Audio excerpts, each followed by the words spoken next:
No, I'm not a writer.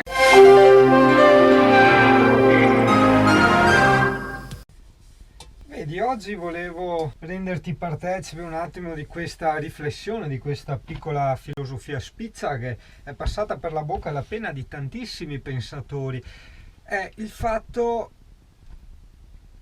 di saper apprezzare quei momenti in cui tu stai semplicemente bene. So che sembra banale, so che sembra una qualunquata pazzesca, però mi è arrivata la possibilità di sperimentare proprio in prima persona, fisicamente, praticamente questo concetto, quando mi venivano su quegli attacchi là allo stomaco, perché giustamente io mi sono preso 2 scatole di antibiotici, la farmacista, vuoi il protettore gastrico? Io no, io uomo ho il pelo, guarda.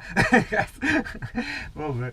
E insomma mi venivano ste botte di dolore molto acuto, che però andavano e venivano, quindi quando se ne andavano via provavi quella sensazione di cioè tipo che pacchia, che bello. E effettivamente quello che anche loro pensavano, perché non godersi nell'arco di tutta la vita tutti questi nostri momenti di salute, diciamo, no? Che può essere salute psicofisica, prendiamola anche un po' così alla larga, insomma, quando hai la tua lucidità, la tua pace fisica, perché non apprezzarlo?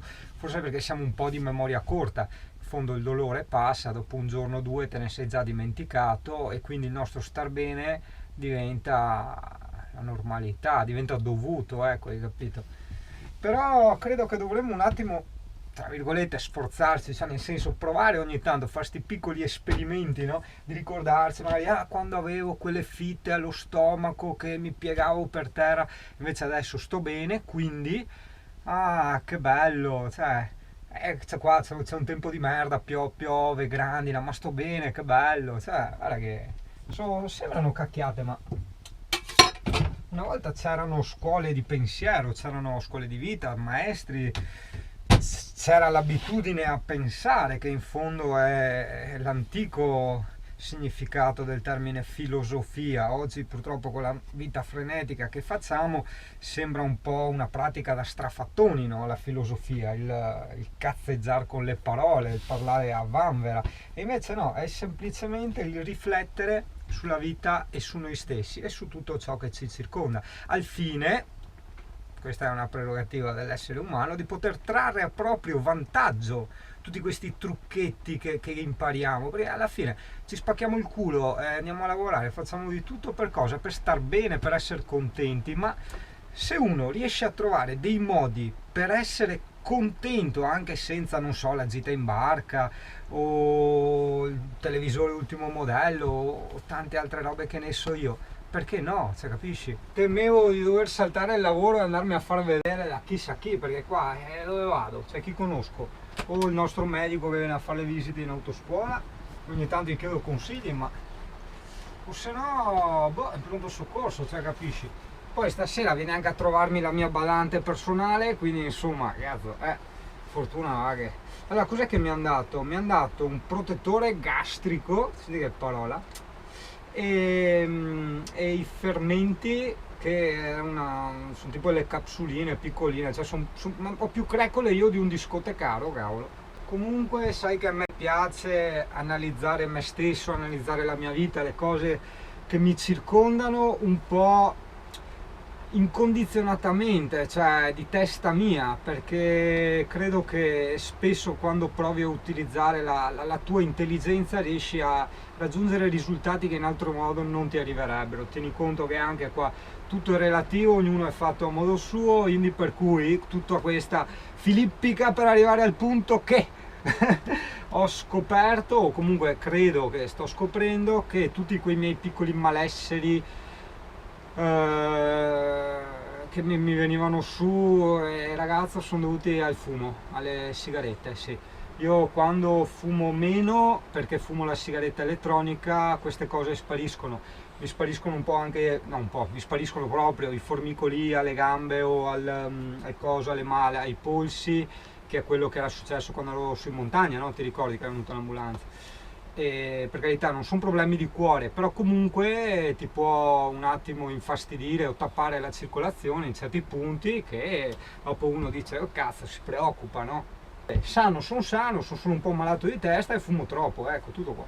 È che quella del fumo la puoi capire solo se sei fumatore, perché quando hai quei momenti in cui sei appesantito, che magari hai appena buttato via la sigaretta, no? Dici ah smetto, mi ha rotto i coglioni, cioè non tanto il fatto dei problemi futuri che può darti, ma anche i problemi presenti, cioè il fiato più corto, la spossatezza e tante altre cose, no? Poi cosa succede? Passa mezz'ora, passa tre quarti d'ora, hai smaltito l'effetto negativo della sigaretta, stai da Dio e ti viene voglia di fumare. E dici, vabbè, sto bene perché non fumare la sigaretta, cioè ho voglia, sto da Dio, me la fumo. E questo è il circolo vizioso del fumatore, no? E vai avanti così purtroppo. Poi c'è anche l'abitudine psicologica, cioè dopo anni che le fumi, è vero anche che a volte certe sigarette elettroniche ti possono dare lo stesso effetto della fumata, però resta l'abitudine, è una cosa inspiegabile, probabilmente sempre collegata al discorso abitudine, ti manca quel senso di pesantezza. Cioè, fumi la sigaretta elettronica, ok, ti dà il senso della tirata, della fumata, perché hai la nicotina che ti dà la botta, diciamo, e poi il fumo che vedi che ti dà il risultato psicologico, no? E fin qua ci siamo. Però quando hai finito di fumare la sigaretta elettronica, i tuoi polmoni sono liberi, sono leggeri, perché era vapore, e quindi a te manca quella cosa che il fine fumata, no? Cioè, ho fumato e so che sembra assurdo, è un discorso effettivamente da malati di testa, ma te lo confermo, cioè già fumare in sé è da malati di testa, cioè buttare del fumo dentro i polmoni, cioè creare combustione dentro se stessi è da folli. E tu mi dici perché lo fai? Ho provato a spiegartelo. Un po' anche con l'alimentazione è successo così, quando diventai diciamo vegetariano, quasi vegano, perché ci tengo a precisare che poi la gente dice vegano, no, ogni tanto mangio la pizza, quindi sì, con i sensi di colpa e tutto quanto, però ogni tanto mangio la pizza. E se invece le compro quella vegana, tipo qua ho preso quella vegana della Lidl, costava 2 euro, una cazzata, è buonissima, anche la crosta è croccante, quindi perché no, se posso scegliere diciamo, no?